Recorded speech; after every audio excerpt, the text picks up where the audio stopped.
From the desk of Jon Heyman, manning the inside corner, legendary violinist Yitzhak Perlman played the national anthem on his 80th birthday at a Mets game. A clown-like figure, how dare you.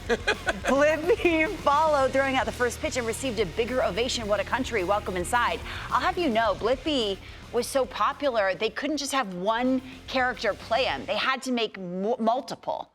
Well, I learned something. I think the average age of that crowd was about 11 because Blippi was so well received. And Yitzhak Perlman, who might be the greatest violinist over the last 100 years, it was like you could hear a pin drop. I mean, come on.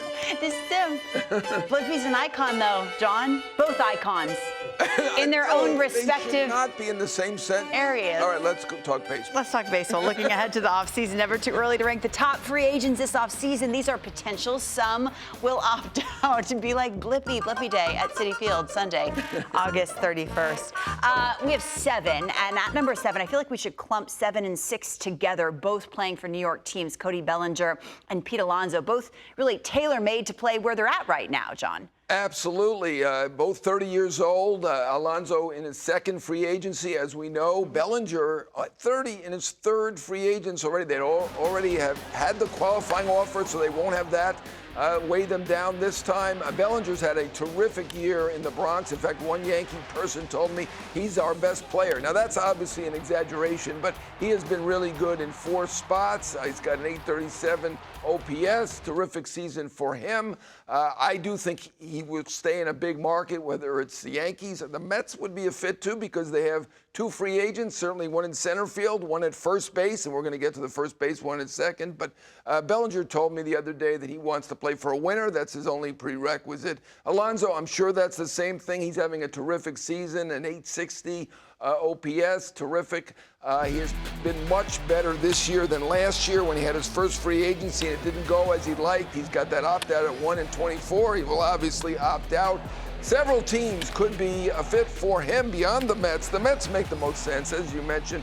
Certainly the Yankees have a free agent at first base. The Mariners, the Rangers, possibilities. Robert's team, the Astros, I've heard whispers. Christian Walker's doing better now, so I think that's a long shot, but certainly he should have a much better free agent market. I feel like Robert will keep track of number 5 for us. During commercial breaks, John, we try and figure out what a Framber Valdez contract would look like. What do you think? Well, I'm sure that they're going to compare him to Max Fried, who got the record for a left-handed free agent at age 32, $218 million. Framber is 31 years old, and I think he's quite a bit underrated. Since 2020, he has the most wins, and this is a little bit of a surprise, the most innings pitched per start, even above Wheeler and Webb. So, this is a terrific pitcher, 12-7 with a 3.18 ERA.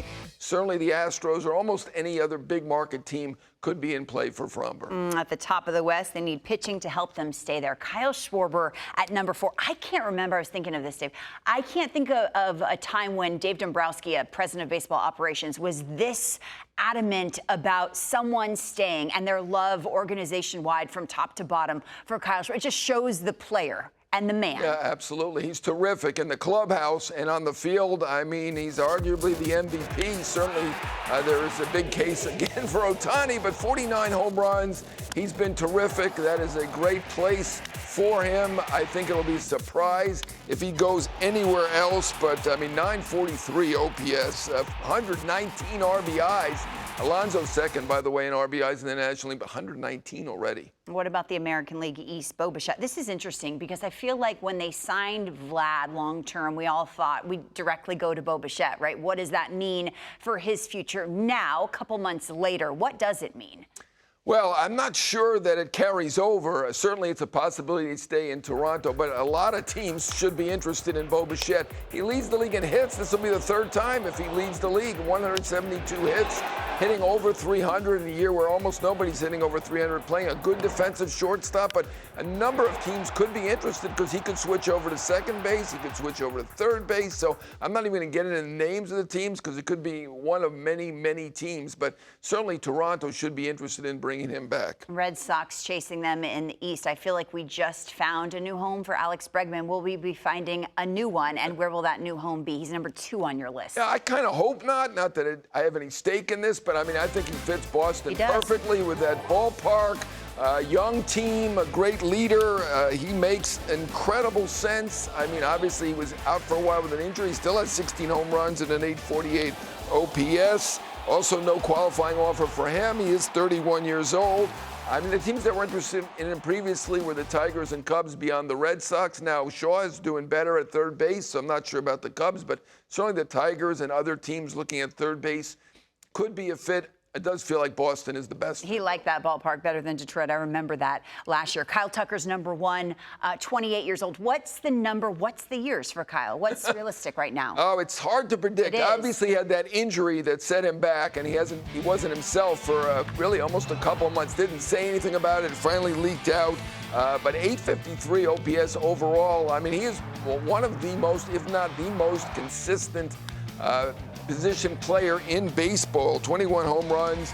I mean, we're going to look at big market teams now. Obviously, the mark is the $500 million for Vladimir Guerrero Jr. Toronto had to bring back Vladimir Guerrero Jr., who's an icon in Toronto, so he had a negotiating edge. I don't think he's going to get to $500 million, but I think $400 million might be realistic. But even though Schwarber is number one in terms of who's had the best year, Kyle Tucker is the number one free agent because he's still in his 20s.